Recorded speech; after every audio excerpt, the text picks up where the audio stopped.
Embrase-nous. Le feu de la Pentecôte. Embrase-nous.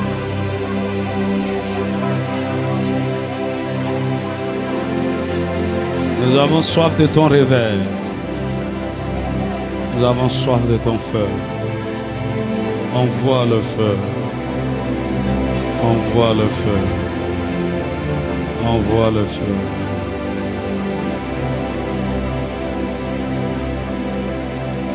Merci Seigneur.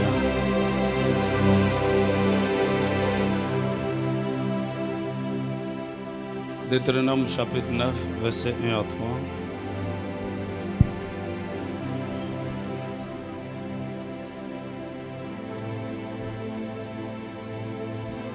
Deutéronome 9, 1 à 3.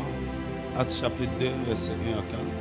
Écoute Israël, tu vas aujourd'hui passer le Jourdain pour te rendre maître de nations plus grandes et plus puissantes que toi, de villes grandes et fortifiées jusqu'au ciel,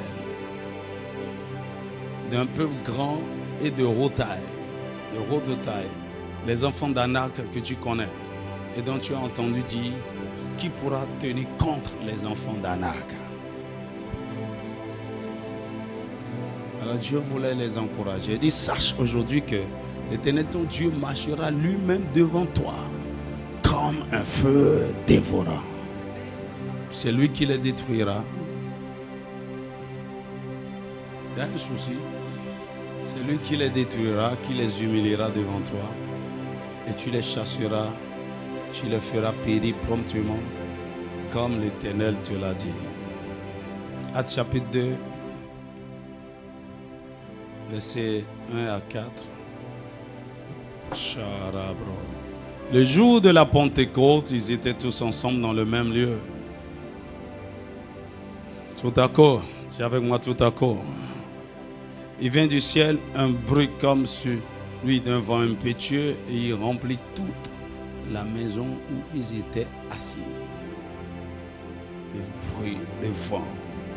Des langues semblables à des langues de feu leur apparurent, séparées les unes des autres, et se posaient sur chacun d'eux. Mon ami, chacun va recevoir quelque chose de spécial. Et ils furent tous remplis du Saint-Esprit et se mirent à parler en d'autres langues selon que l'Esprit leur donnait de s'exprimer. Amen. Vous pouvez noter Exode chapitre 3, verset 1 à 12. On ne va pas lire à cause du temps. C'est là que Dieu a rencontré Moïse dans le buisson Adam. Tu peux t'asseoir dans sa présence alors que nous partageons la parole pendant quelques minutes. Alléluia. Alors, notre Dieu, notre Père, il a voulu, il a désiré que nous lui offrons un peu plus de sacrifice. Hello. Tu es heureux lorsque ton Père te dit, offre-moi un sacrifice. C'est comme Isaac demandait à son fils Ésaü, va me chercher du gibier que je mange afin que je te bénisse. À des moments donnés, Dieu veut que nous lui offrons quelque chose.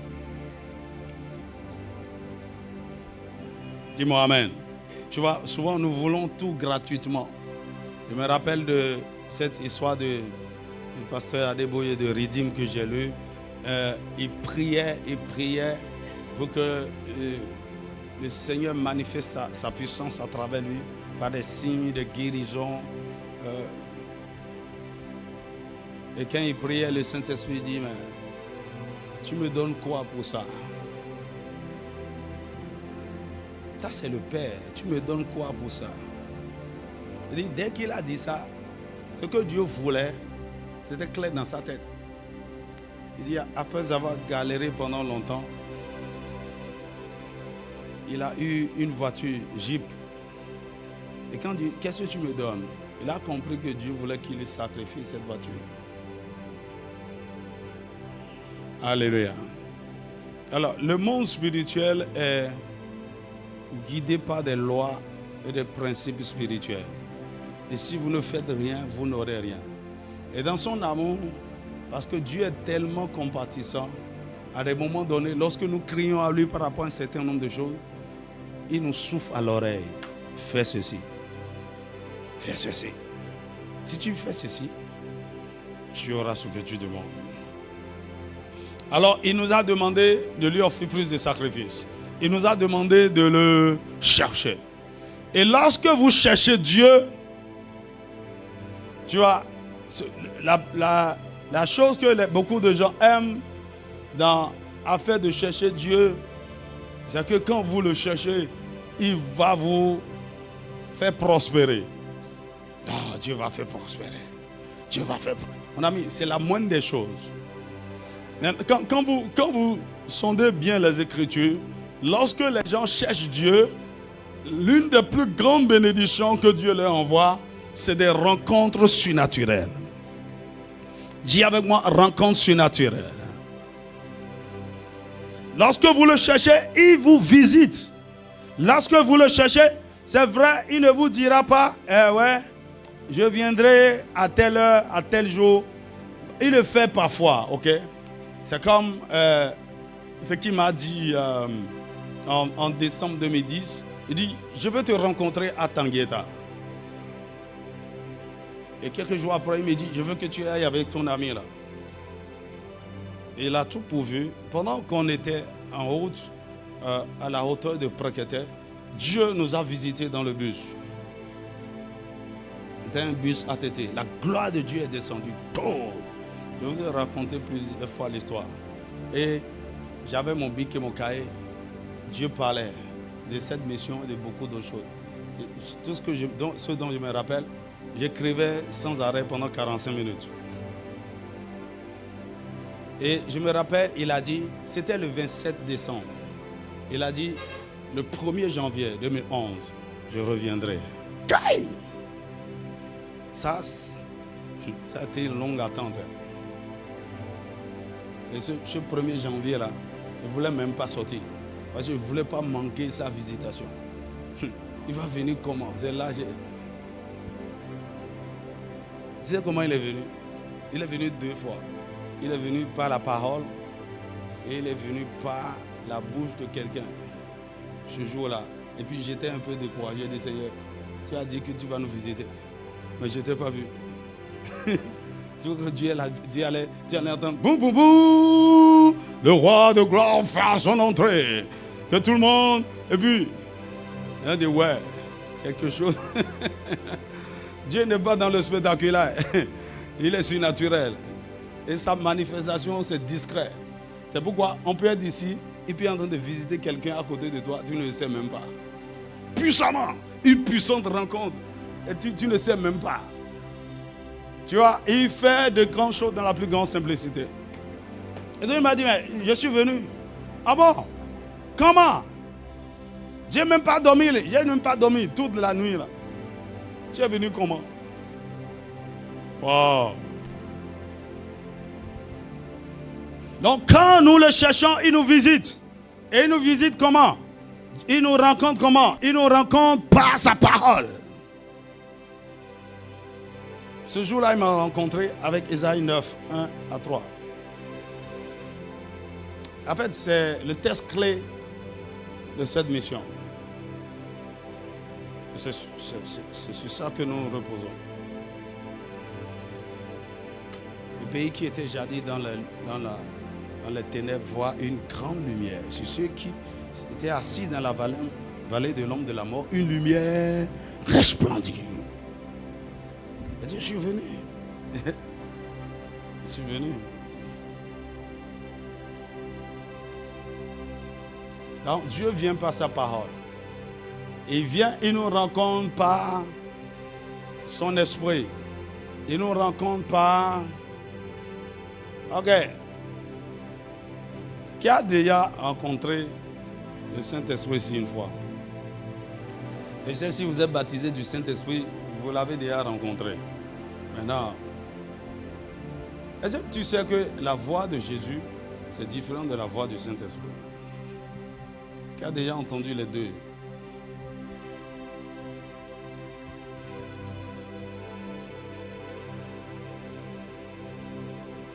J'ai eu des expériences, je sais que ça, c'est le Saint-Esprit. Ok, je ne vais pas rentrer dans... Je ne suis pas là pour parler des rencontres. Je veux parler surtout de la rencontre avec le feu. Ok, donc, le Saint-Esprit, vous pouvez rencontrer le Saint-Esprit dans ces différentes manifestations. Vous pouvez rencontrer Jésus lui-même. Vous pouvez rencontrer les anges. Oh, les anges, les anges.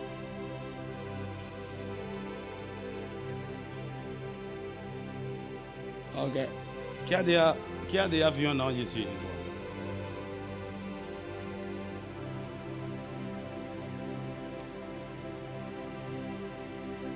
Deux personnes seulement. Avant la fin de cette, tout le monde, vous allez voir ange. Dis-moi un amen fort. C'est quoi ça là? La Bible dit que ce sont des esprits à nos services. Ils sont là maintenant. Parfois quand je suis en train de rendre ministère, je sais quand ils sont venus. Je ne vois pas. Hein. Il y a un qui quand il vient là, il me chauffe l'oreille. Mon oreille gauche commence à chauffer. L'oreille droite.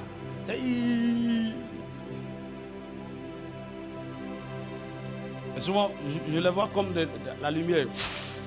Ça fait... Mais vous pouvez les voir dans une représentation corporelle. Et ici, je veux que vous allez même au-delà de... Je dormais, j'ai vu, j'ai rêvé. Non. Vous voyez comme ça. Vrai, vrai. Dis-moi amen.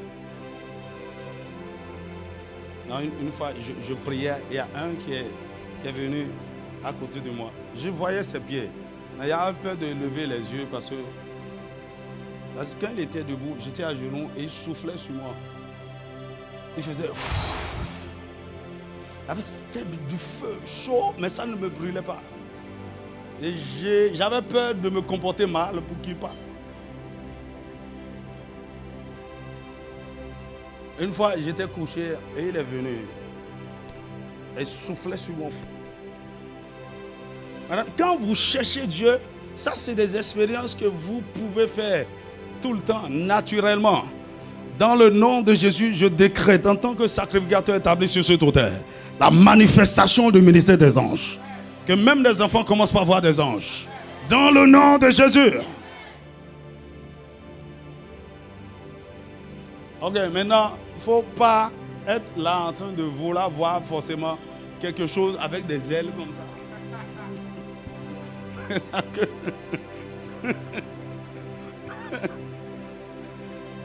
Tous les anges ne viennent, n'ont pas d'ailes.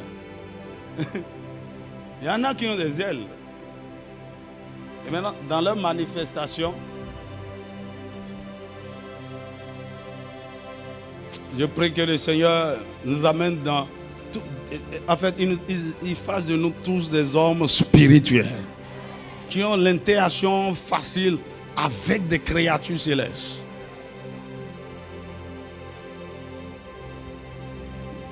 Dis-moi amen. Donc Dieu peut vous rencontrer par des anges ou par des créatures célestes. Aujourd'hui, j'écoutais un pasteur nigérian. Il disait, il jeûnait, il était enfermé, il priait. Et il a eu la rencontre avec les 4 êtres vivants. Vous connaissez les 4 êtres vivants? Et je me rappelle, une fois, pendant JRB 2023, à Godomé, ça doit être le groupe de Parakou qui passait. Et puis, des créatures, ce n'est pas des anges, des créatures sont entrées dans la salle. Et puis la sœur qui chantait, elle a commencé par crier. Oh, ce n'est pas des anges, c'est des créatures bizarres. C'est que tu ne sais pas. Qui se rappelle de ça même? Ah, au pain d'eau, fidé, beau. Pendant ce truc-là, même, vous ne savez même pas. C'était un groupe de Parakou. Elle voyait des créatures. Et puis c'est comme si elle était terrorisée. Elle dit, oh, c'est pas des anges. Elle chantait, elle adorait, elle s'est arrêtée. Et puis j'étais derrière là-bas, je voyais les mouvements. Mon ami, il ne sait pas que des anges. que vous pouvez voir. Vous pouvez voir les 4 êtres vivants. Alors cet homme-là dit, tout à coup il a vu un veau. Mais c'est quoi ça? C'est du genre comme un ange qui a la tête d'un veau. Après il a vu un autre avec la tête de lion. Il a vu un autre avec la tête de l'aigle. Et puis un autre avec la tête de l'agneau. Et après tout ça, Jésus lui-même lui est apparu. Il a dit, les gens font des expériences. Hein. Moi, mais je vais les voir. Dis-moi amen. Vous pouvez aussi voir les justes qui sont parvenus à la perfection. Donc, les saints qui nous ont précédés, ils rentrent dans une compagnie d'êtres spirituels que Dieu utilise pour le royaume. C'est pourquoi parfois, vous pouvez être visité par un saint dont vous avez parlé et qui est revenu. Aïe. Tu vois, Jésus pouvait parler avec Moïse et Élie sur la montagne. Tu vois, est-ce que tu sais qu'il y a certains sorciers, certains occultistes, la façon dont ils ont servi Dieu, ils ont servi Satan, pardon. Ils sont allés tellement loin qu'on ne les dissocie même plus de leur être personnel. Et quand ils meurent, ces gens-là ne sont pas enterrés. On peut enterrer leur corps, mais Satan récupère ces esprits-là. Et ils sont plus terribles que les démons. Satan les utilise. Et certains de ces esprits sont des maris de nuit. Si tu as un être, un homme, un humain qui a en quelque sorte subi une réincarnation, c'est une façon de parler, et qui devient mari de nuit, tu es cuit. Ils sont terribles. Alors donc, on peut voir les justes qui sont parvenus à la perfection. Un jour, on priait avec les intercesseurs, et puis l'apôtre Paul est venu. Et il regardait, il souriait. Il n'a rien dit, il est parti. Mon ami, je prie que cette église rentre vraiment dans le règne de l'esprit, dans les choses surnaturelles. Et que chacun commence par vivre des choses extraordinaires. Je vous ai dit comment une fois on était à Porte-Nouveau, j'étais avec quelques groupes des intercesseurs, on priait. Et tout à coup, mon père était pasteur. Il est venu dans une nuée et il riait. Et après lui, il y avait David, il y avait Jacob, il y avait Moïse. Ils n'ont rien dit. Tu vois, c'est des années après Dieu m'a expliqué. Même aujourd'hui, il m'a parlé de ça. Des rencontres surnaturelles. Dis avec moi, rencontres surnaturelles. Maintenant, parlant de ces rencontres, je crois que la plus belle de ces rencontres que vous pouvez faire avec Dieu lorsque vous le cherchez, c'est la rencontre avec le feu. Oh, dis-moi un vrai amen. Dis avec moi, rencontre avec le feu de Dieu. Dis avec moi, je soupire après une rencontre avec le feu de Dieu. Lorsque Jésus, après la résurrection de Jésus, avant qu'il ne parte, il a promis à ses disciples d'attendre la promesse du Père, de ne pas s'éloigner de Jérusalem jusqu'à ce qu'il leur a promis vienne. Il parlait du Saint-Esprit qui allait venir. Mais dans la pratique, lorsque l'expérience a eu lieu, qu'est-ce qu'ils ont reçu en réalité? Le feu.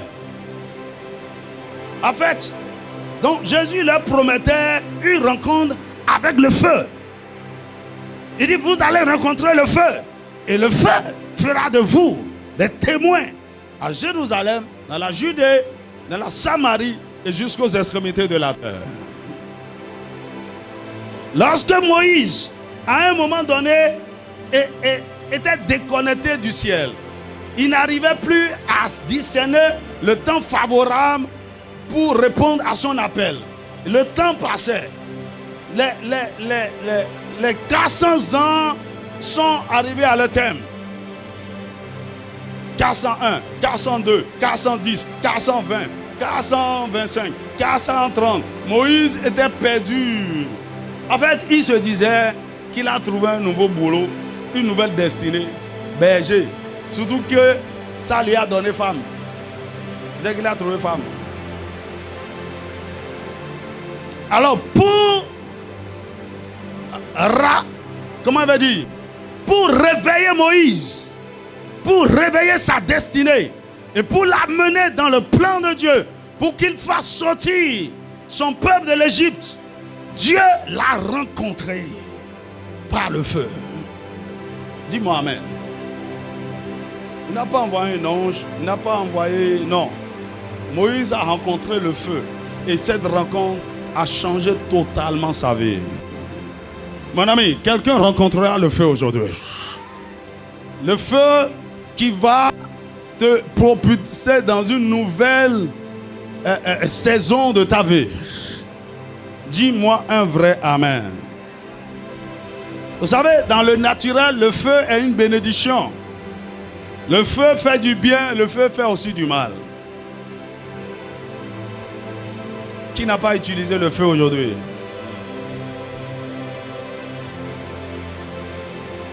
Ok. Quand tu es célibataire.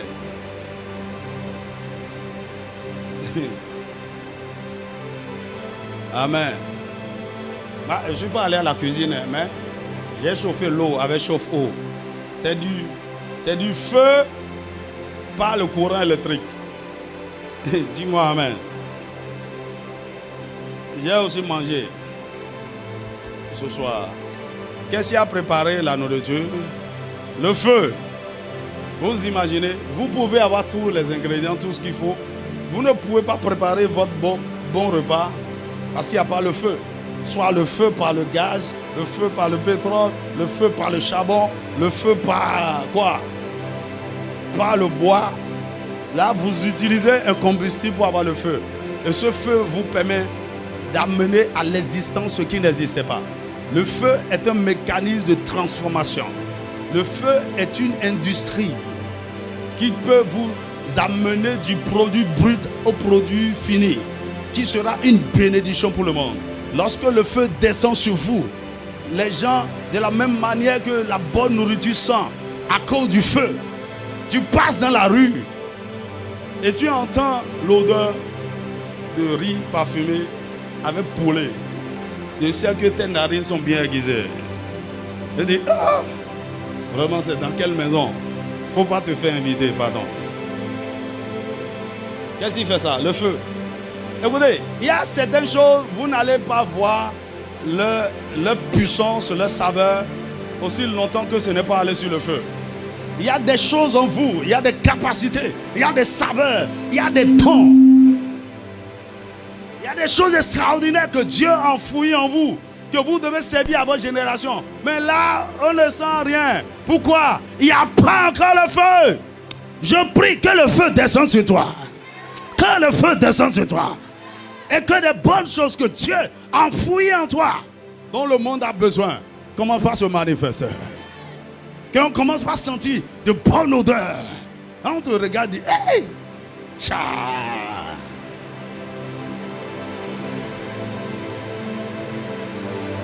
Le frère là, la soeur là.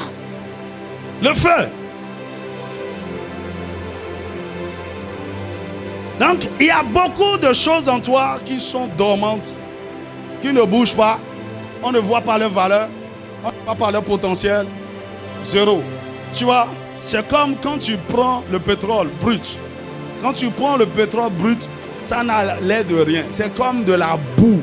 Et en fait, si tu n'étais pas connaisseur, si tu peux voir du pétrole brut dans ton champ, tu dis, oh, c'est quoi cette boue là?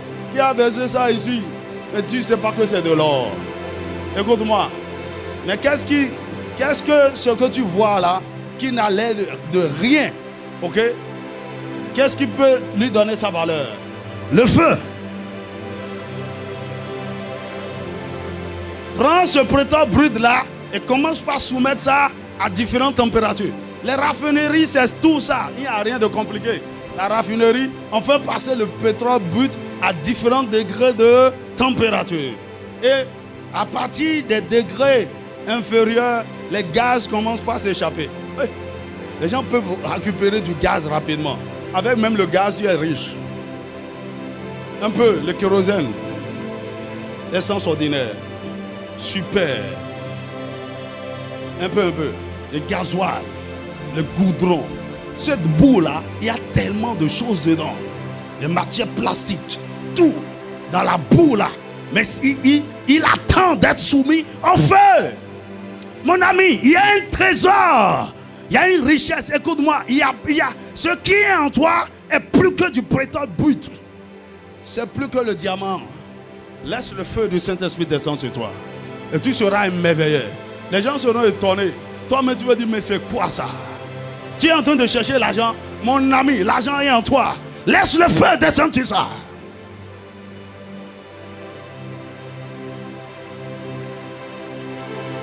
Ah, prie en langue 1 minute. Rabba, chata, rabba, rabba. Seigneur, envoie-moi ton feu. Jésus ne l'a pas dit, je vais vous envoyer l'argent. Il dit, je vais vous envoyer le feu. Ayaba kataba.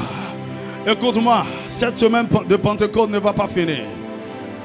Est-ce que tu te rappelles? Il nous avait promis depuis la Pâque que nous sommes dans une saison de miséricorde et de grâce. Ça ne va pas finir. Et la chose va descendre littéralement sur toi.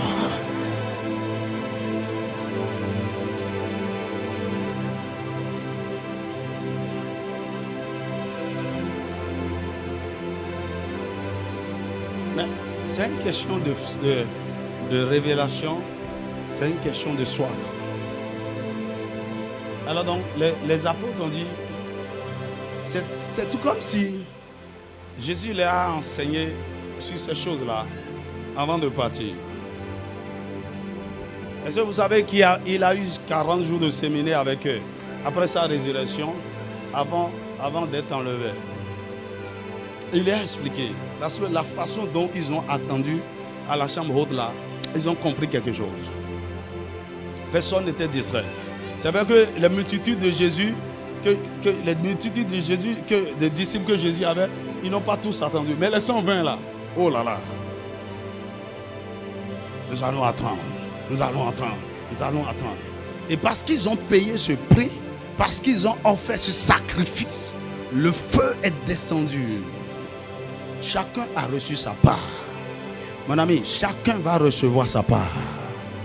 Ce qui va se passer, ce n'est pas que certains vont expérimenter la chose et toi tu seras spectateur. Non, chacun va recevoir sa part.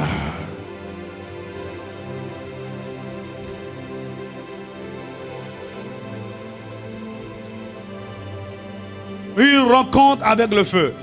Lorsque nous parlons du feu ici, nous parlons bien sûr du feu de Dieu. La Bible déclare dans Deutéronome 4, 24, car l'Éternel ton Dieu est un feu dévorant, un Dieu jaloux. Hébreux chapitre 12, verset 29, il dit car notre Dieu est aussi un feu dévorant.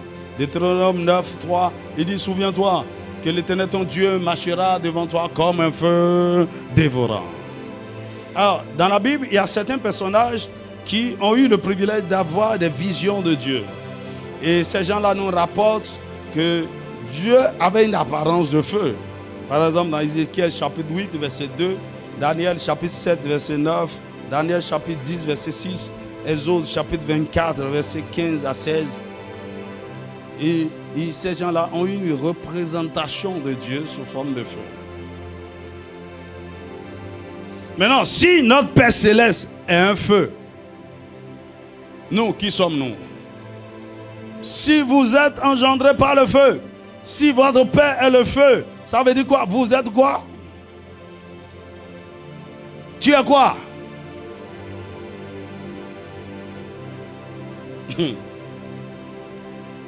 Dieu est un feu. Naturellement, tu dois être un feu. Je suis un feu dévorant. Et si nous sommes vraiment bien nés de lui, nous devons manifester cette nature de Dieu, le feu. D'ailleurs, il dit dans Psaume 104, verset 4, il dit, il fait des vents ses messagers, des flammes de feu ses serviteurs. Ces serviteurs sont des flammes de feu. Donc, ce qui te qualifie pour qu'on t'appelle serviteur de Dieu, c'est pas que tu chantes dans la chorale. C'est parce que tu es dans le groupe d'intercession et tu es dans le département d'évangélisation. Non, c'est parce que tu transportes le feu et tu manifestes le feu. Il fait de ses serviteurs des flammes de feu. Donc aujourd'hui, la raison pour laquelle l'Église est ridiculisée, méprisée, c'est parce que il y a très peu d'hommes de feu qui se manifestent dans notre génération. La Bible dit, la création tout entière attend la manifestation des fils de Dieu. Les vrais fils de Dieu sont des flammes de feu.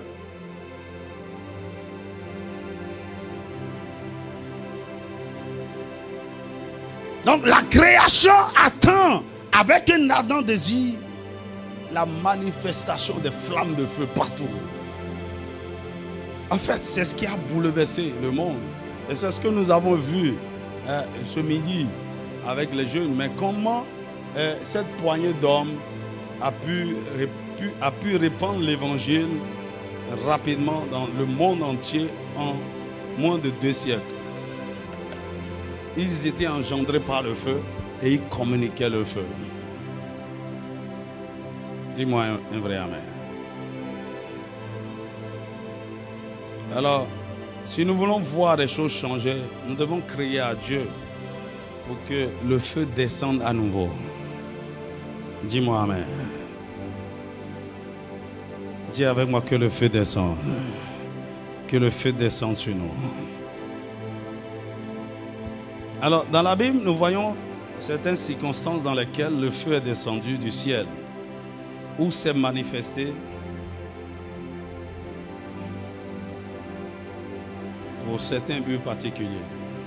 Le premier exemple, donc le feu descend pourquoi? Premièrement, le feu descend pour châtier les rebelles parmi son peuple. Le feu descend pour châtier les rebelles parmi son peuple. Le premier exemple, c'est dans Lévitique chapitre 10, verset 1 à 2, où on a vu que comment Nadab et Abihu, deux des 4 premiers sacrificateurs, ont apporté du feu étranger sur l'autel. Et la Bible dit, le feu sortit de l'autel et les consuma. Dans Nombres chapitre 11, verset 1, la parole de Dieu nous dit, pendant que Israël pleurait pour demander la viande et tout, il dit, la colère de Dieu se manifesta dans le camp sous forme de feu. Donc, le feu, le peuple murmura et cela déplut aux oreilles de l'Éternel. Lorsque l'Éternel l'entendit, sa colère s'enflamma. Le feu de l'Éternel s'alluma parmi eux et dévora l'extrémité du camp. Et certains d'entre eux ont été tués. Dans Nombres chapitre 26, verset 10, nous voyons là un avertissement par le feu. Alléluia. Il dit, la terre ouvrit sa bouche et les engloutit avec Corée. Quand moururent ceux qui s'étaient assemblés et que le feu consuma les 250 hommes. Mon ami, c'était des rebelles. Ils se sont joints à Corée et Dathan pour s'opposer au leadership de Moïse. La terre a englouti Corée et sa famille. Mais les 250 qui se sont joints, la Bible dit, le feu est descendu pour les consumer. Il servit au peuple d'avertissement. Et c'est comme ça, dans Actes 5, le feu est descendu. Parce que lorsque le feu est descendu le jour de la Pentecôte, l'église était en feu, les miracles, des signes. Et dans cette atmosphère de feu, Ananias et Saphira n'ont pas eu peur de mentir au Saint-Esprit, l'esprit de feu. Ils ont menti. Et le feu les a consumés. Bien-aimés, faites attention. Lorsque le feu descend dans un peuple, le feu exige la sanctification. Le feu peut vous consumer. Et dans le peuple de Dieu, il y a toujours des rebelles. Il y a des rebelles ici. Hein? Même si leur rébellion n'est pas encore ouverte. Des rebelles contre le plan de Dieu. Le pasteur là, c'est quoi? C'est eux qui critiquent. C'est eux qui voient ceci. C'est eux. Mon ami, si tu ne fais pas attention, c'est le feu qui va régler ton cas. Et dans le peuple de Dieu aussi, il y a aussi des fils du diable plantés pour détruire l'œuvre. Dans Matthieu chapitre 13, versets 24 à 30, il y a des choses, de l'ivraie que Satan sème toujours dans le champ de Dieu et qui grandit avec le blé. Au temps de la moisson, c'est avec le feu que Dieu fait la séparation. Dis-moi amen. Dans Isaïe 49, la Bible nous parle de ceux qui t'avaient dévoré, ceux qui t'avaient ravagé, ceux qui t'avaient détruit, sortiront du milieu de toi. Ce qui fait sortir les destructeurs, les dévoreurs, les ravageurs de l'église, c'est le feu.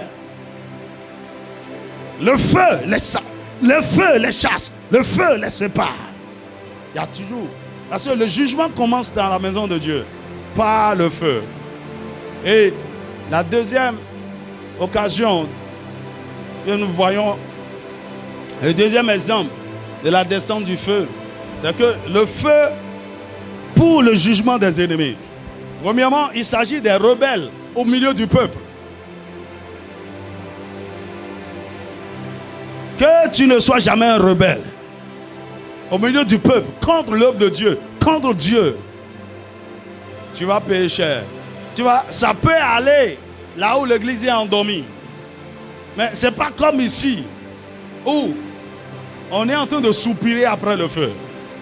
Tu vois, aussi longtemps que on va garder cette dynamique, tu vas voir ce qui va se passer dans quelques semaines. On ne va pas s'arrêter. Le feu doit descendre. Mais fais attention. Maintenant, le peuple de Dieu a toujours des ennemis. L'église a toujours des ennemis. Les enfants de Dieu ont toujours des ennemis. Et la Bible dit, dans Ésaïe 66, verset 16, que c'est par le feu. Il dit, c'est par le feu que l'Éternel exerce ses jugements. C'est par son glaive qui châtie toute chair. Et ceux que tuera l'Éternel seront en grand nombre. Comment? Par le feu.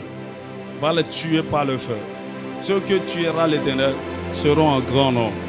Exode chapitre 9, versets 23 à 24. Nous avons vu là le jugement du peuple des Égyptiens par le feu.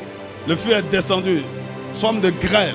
Il dit, Moïse étendit sa verge vers le ciel et l'Éternel envoya des tonnerres et de la grêle. Et le feu se promenait sur la terre. L'Éternel fit pleuvoir de la grêle sur le pays d'Égypte. Verset 24. Il tomba de la grêle et le feu se mêlait avec la grêle.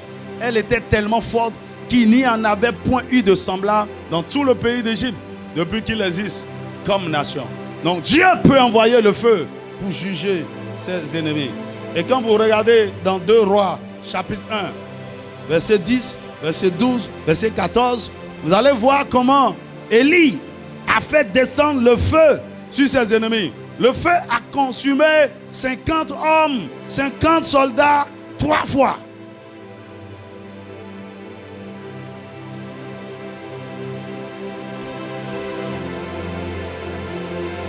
Alors, ce qui fait véritablement la marque d'un véritable homme de Dieu, c'est sa capacité à faire descendre le feu. Dis-moi amen. Il faut le feu pour juger les ennemis. Et voir le feu de Dieu descendre sur tes ennemis et détruire leurs œuvres dans le nom de Jésus. Le troisième exemple, le feu pour consumer le sacrifice. Dieu envoie le feu pour consumer le sacrifice. Lévitique chapitre 9, verset 24. Lévitique chapitre 9, verset 24. Il dit, le feu sortit de devant l'Éternel et consuma sur l'autel l'holocauste et les graisses. Tout le peuple vit et il poussait des cris de joie et se jetait sur leur face. Pourquoi le peuple était content? Parce que le feu est descendu. Parce que lorsque le feu descend sur le sacrifice, c'est le signe que Dieu a agréé, c'est le signe que Dieu a accepté le sacrifice. Donc quand ils ont vu le feu descendre et consumer le sacrifice, ils se sont tous réjouis. Et le feu va descendre. Ah, le feu va descendre ici pour agréer le sacrifice que nous offrons à Dieu en cette saison. Dis-moi un vrai amen.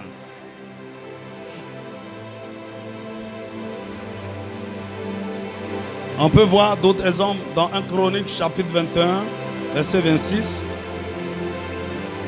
David a offert un sacrifice à Dieu et le feu est descendu. 2 Chroniques 7, verset 1 à 3. On a vu comment le feu est descendu aussi sur le sacrifice de Salomon. Après la dédicace du temple. Dis-moi amen. Donc, lorsque Salomon a fini de prier, après avoir dédicacé le temple, la Bible dit le feu descendu du ciel et consuma l'holocauste et le sacrifice, et la gloire de l'Éternel remplit la maison. Dis-moi amen. 1 Roi chapitre 18, verset 23 à 24, verset 38. Le feu est descendu et a consumé le sacrifice d'Élie, et cela a ramené le cœur du peuple à Dieu. Amen. Le feu tombera sur tous tes sacrifices antérieurs et présents, et Dieu te récompensera au nom de Jésus. C'est quand le feu tombe sur notre autel avec le sacrifice que l'autel est opérationnel. Je prie que le feu tombe sur l'autel de ton cœur et que cet autel devienne opérationnel, devienne un autel puissant qui va t'aider à remporter des batailles en cette saison. Amen. Donc c'est quand, lorsque le feu descend sur notre sacrifice, sur l'autel de notre cœur, c'est en ce moment que le Saint-Esprit agit activement dans notre vie et à travers nous. Donc, qu'est-ce qui s'est passé à la chambre haute? La Bible dit, nuit et jour, les 120 persévéraient dans la prière. D'un commun accord, ils priaient, ils priaient, ils priaient, ils priaient, ils priaient, sans s'arrêter, ils priaient. Qu'est-ce qu'ils faisaient là? Ils fortifiaient l'autel. Là où 2 ou 3 sont réunis en priant, un autel est bâti pour Dieu. Donc la chambre haute était en fait un autel. L'autel recevait les sacrifices de prière, de louange, de sacrifice. Il priait, il priait. Et tout à coup, le feu est descendu. Et quand le feu est descendu, l'esprit qui est derrière l'autel a commencé par se manifester. Et l'esprit qui est derrière tout autel bâti pour la gloire de Dieu, c'est le Saint-Esprit. C'est pourquoi dans le livre des Actes, après la descente du feu, le Saint-Esprit a commencé par faire des choses extraordinaires. Et on a eu les actes des apôtres. En fait, ce n'est rien d'autre que les actes du Saint-Esprit à cause de l'autel. Mon ami, sur cet autel, le feu descendra. Et le Saint-Esprit va commencer par se mouvoir. Le Saint-Esprit va commencer par agiter les gens de différentes manières. Dis-moi un vrai amen.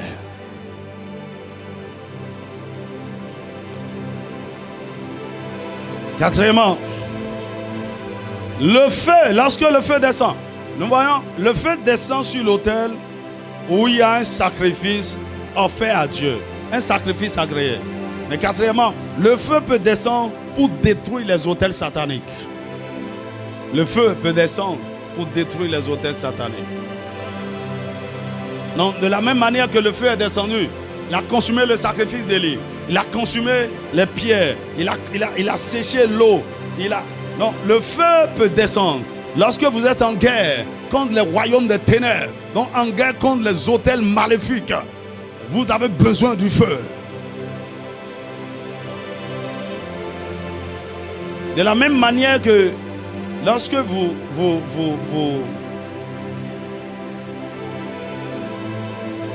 voyez une armée en guerre contre l'ennemi et ils ont des armes fortes, à un moment donné, ils commencent par bombarder un territoire. Et les bombes descendent. Quand ça fait ça, c'est que l'ennemi est confus et troublé. Donc, et quand vous voulez attaquer comme ça, tu vois, C'est ce que l'OTAN essaie de faire à la Russie. Lorsque vous envoyez le feu comme ça, le feu avec des avions de chasse, on n'envoie pas les bombes n'importe où. On envoie les bombes là sur les bases stratégiques sur la terre. On envoie ça par exemple à l'aéroport, à la télévision, sur les bases militaires. En tout cas, les endroits stratégiques qui constituent des forteresses pour le peuple, on détruit ça.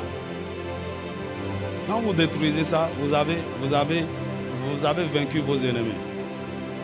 C'est la même chose. Lorsque nous prions, nous sommes remplis de feu et nous prions en esprit, le feu commence par se manifester. Dieu envoie le feu sur les différentes fortifications de l'ennemi, sur les autels. Dis-moi Amen. Tu vois, c'est ce que nous avons vécu ici le dimanche dernier.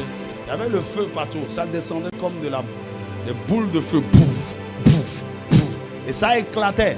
Et parce que ça détruisait des autels, il y avait des captifs qui étaient libérés. Je vois le feu descendre sur les autels de la famille de ton père, de la famille de ta mère. Les autels de sorcellerie, les autels des eaux vont recevoir le feu de Dieu. Dis-moi un vrai amen.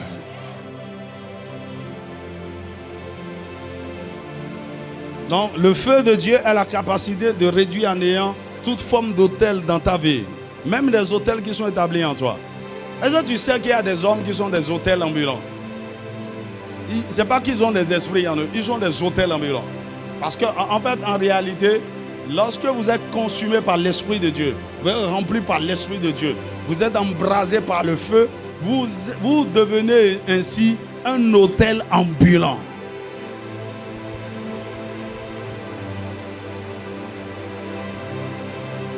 Partout où vous êtes, il y a des possibilités. Partout où vous êtes, vous ouvrez des portes dans le règne de l'Esprit.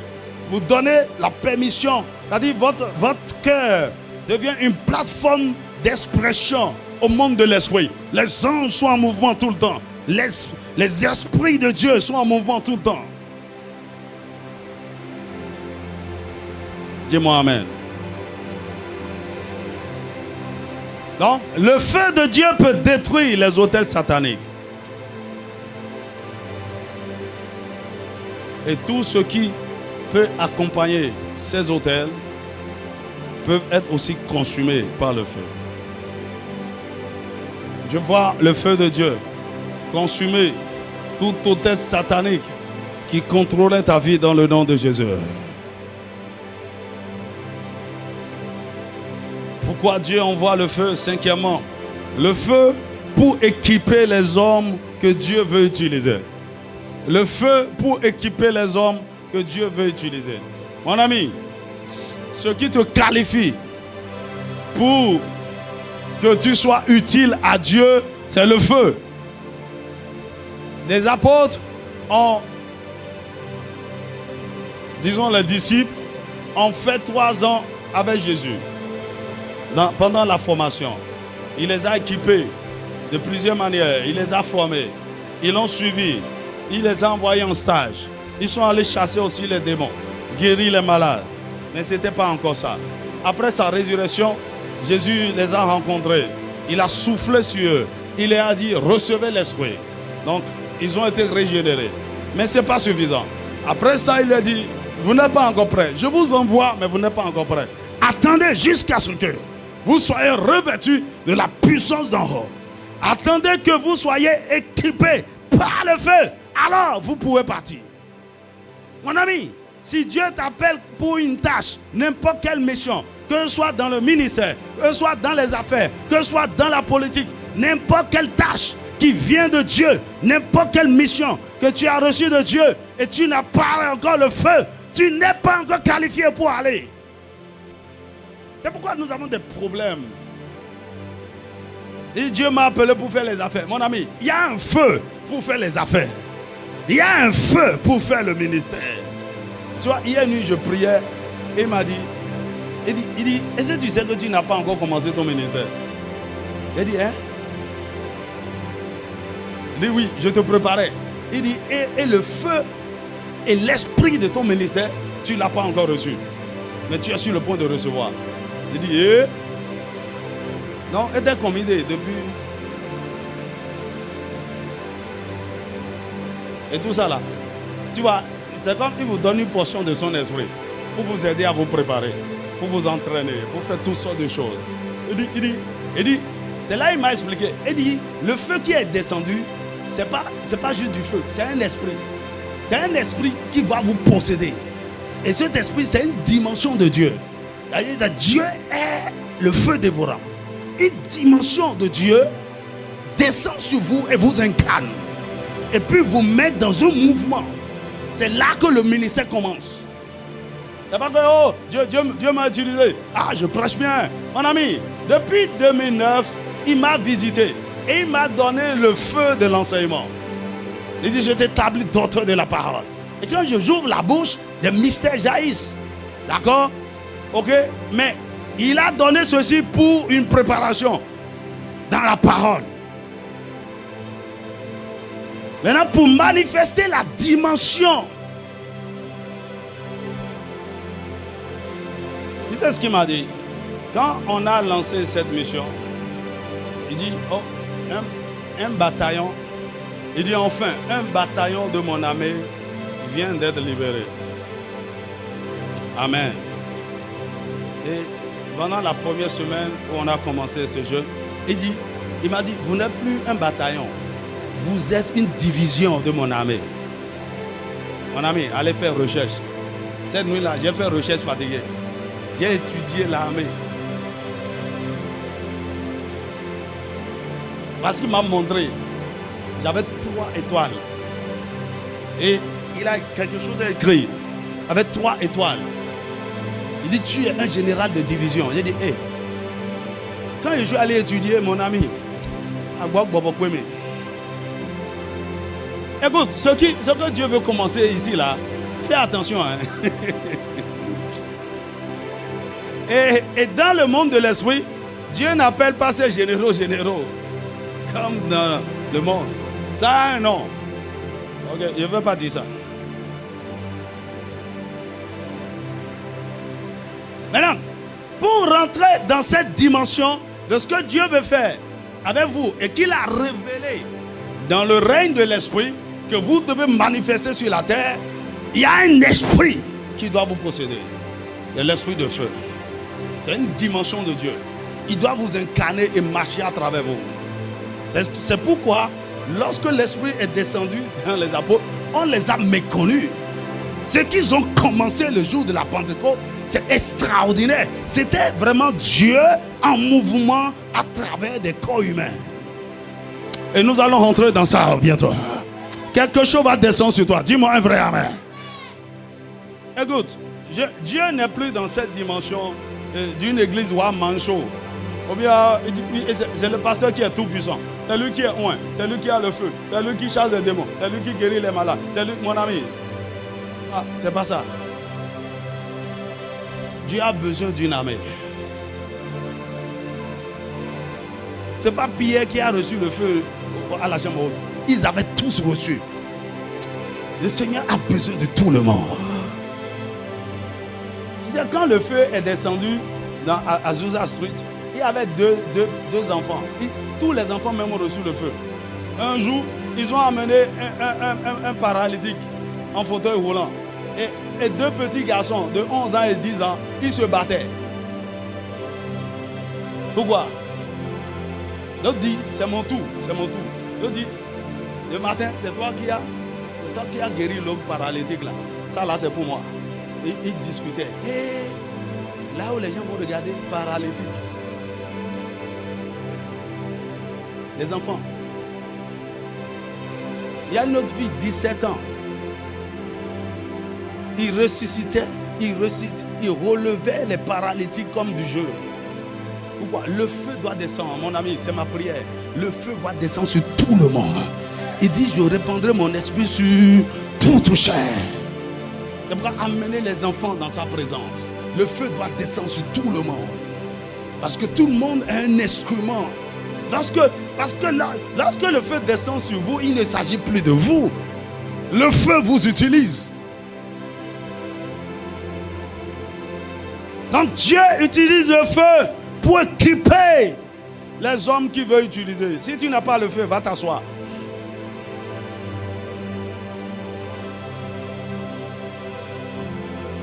C'est pas que j'ai fait un cours biblique. J'ai un master, un doctorat en théologie. Mon ami, as-tu le feu? Matthieu chapitre 3, verset 11. Il dit, lui, il vous baptisera du Saint-Esprit et de feu. Et le jour de la Pentecôte, les disciples, ils ont fait les deux expériences. Le baptême de l'Esprit et le baptême du feu.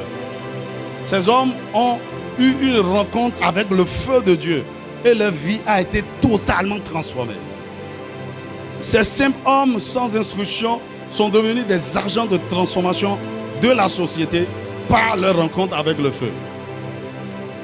Une seule rencontre avec le feu changera aussi radicalement votre histoire. En fait, c'est ce que Moïse a connu. Tu vois, c'est vrai, il était élevé en tant que comme prince au palais d'Égypte. Et après, quand il a tué un Égyptien, il a fui. Il est devenu berger. 40 ans dans le désert, conduisant les brebis. Et il savait, c'est comme s'il savait que sa vie allait finir là.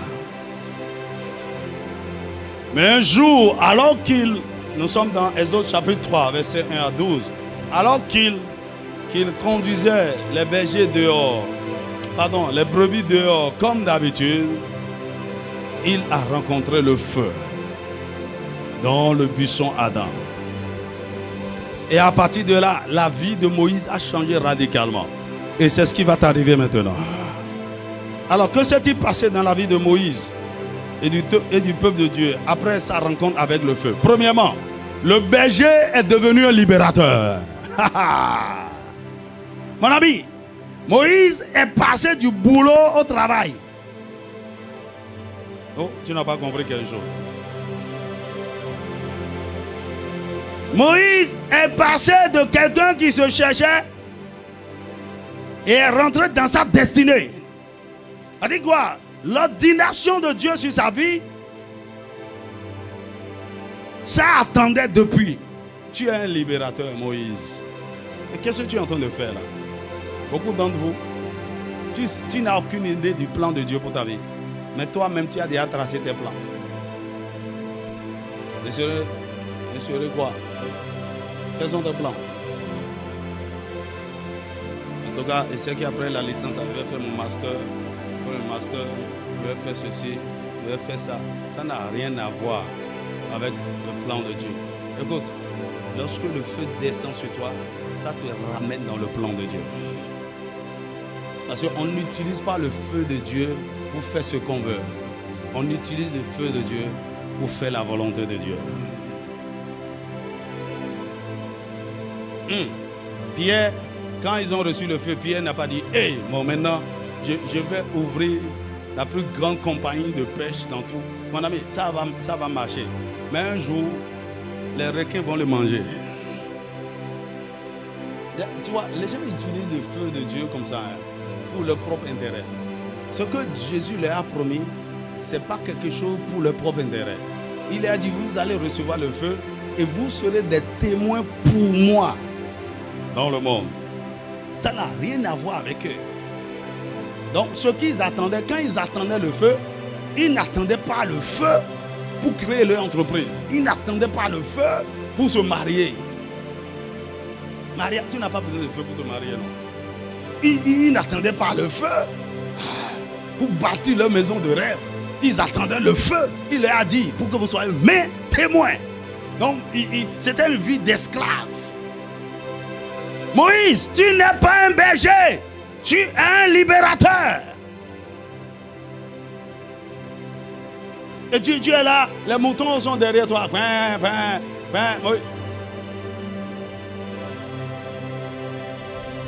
Moïse est passé d'une occupation temporaire à l'accomplissement de la destinée.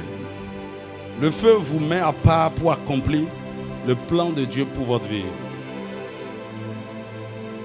Dis-moi amen. Que le feu de Dieu ouvre tes yeux maintenant, afin que tu vois. Donc, Aussi longtemps que vous n'avez pas encore le feu, tout ce que Dieu a mis en vous pour que vous soyez une bénédiction pour votre monde sera toujours caché. Mais lorsque le feu descend, le feu vous expose. C'est-à-dire, tant qu'il n'y a pas de feu, il n'y a pas de lumière. Et en l'absence de la lumière, les ténèbres règnent. Le feu de Dieu va mettre fin au règne des ténèbres dans ta vie et va t'exposer dans ta gloire dans le nom de Jésus. Dis-moi un vrai amen. Donc quand le Seigneur finit de vous préparer dans le secret, il envoie le feu parce que le feu vous expose. On demandait à John Wesley, c'est quoi son secret? Pourquoi il y a des foules dans ces réunions? Et il dit, non, je me mets en feu. Et des hommes se rassemblent pour me voir consumer, c'est tout. Quand vous voyez du feu brûler quelque part, ça attire le monde ou pas? Dis-moi amen. Tout le monde veut voir. Qu'est-ce qui se passe? Donc, un homme en feu attire.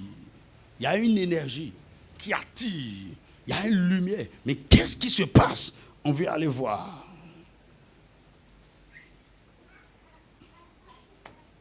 Dis-moi amen. La troisième chose que Moïse a expérimentée, c'est que sa destinée qui était cachée par les circonstances a été révélée.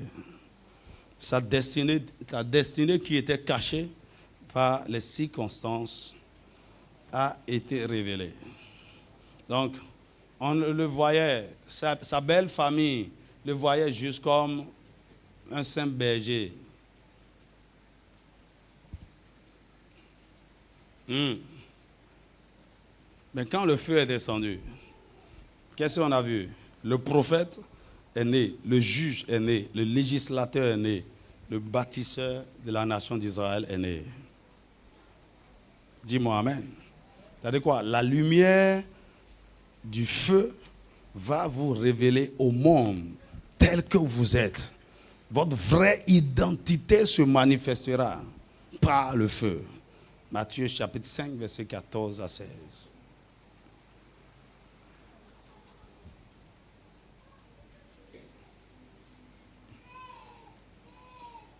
Dis-moi amen.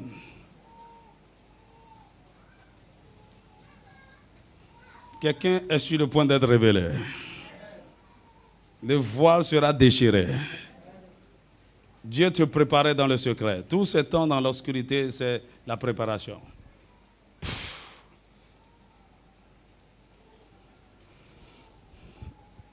La quatrième chose que Moïse a expérimenté par le feu, c'est qu'il est devenu un miracle, un faiseur de miracles.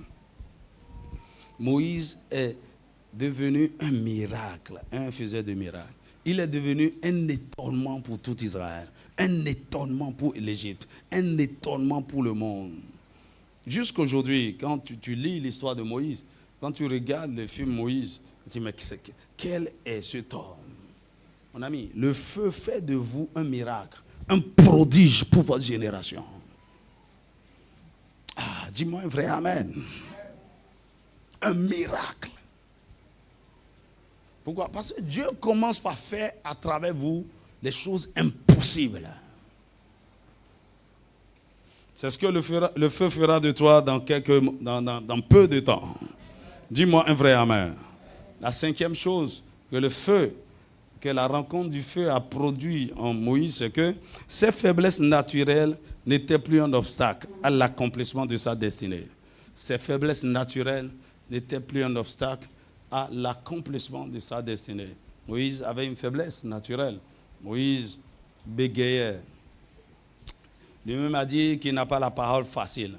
Mais Dieu, en fait, lui confiait la tâche d'un orateur. Et s'il avait accepté ça avec foi, c'est sûr qu'il n'aurait pas besoin d'Aaron à côté de lui.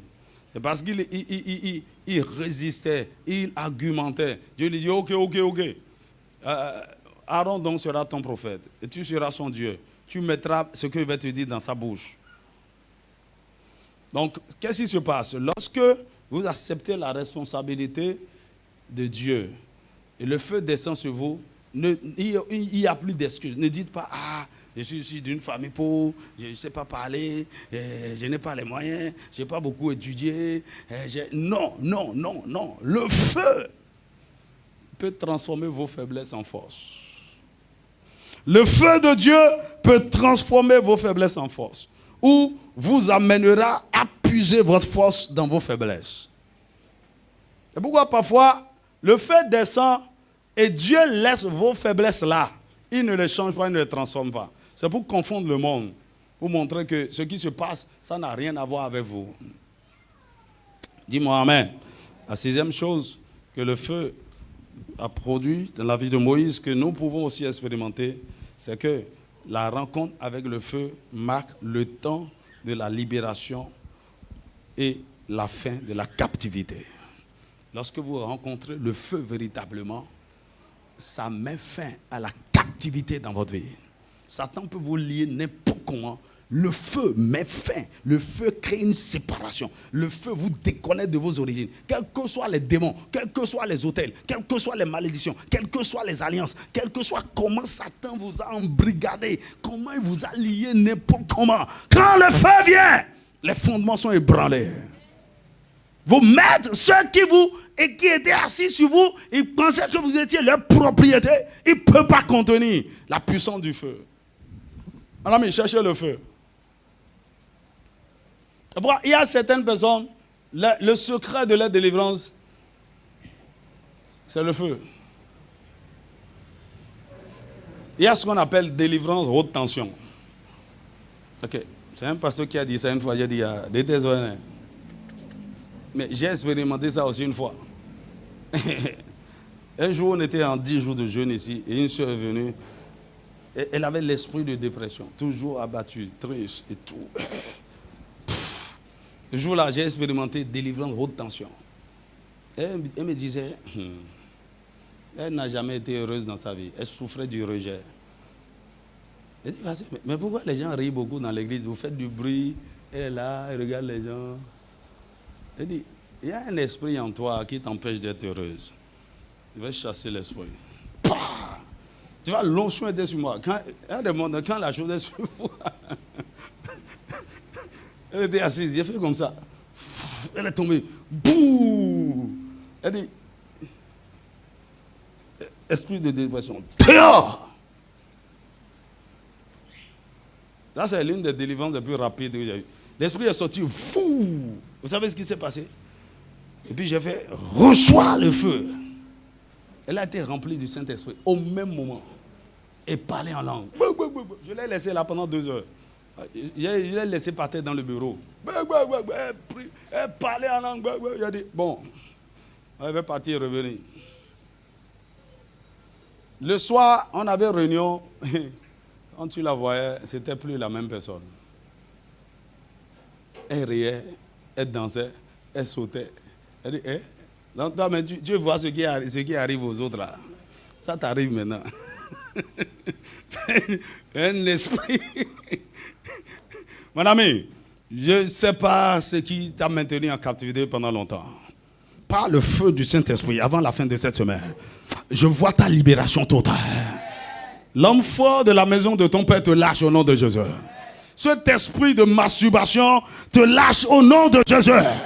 Cet esprit de fornication est délogé par le feu.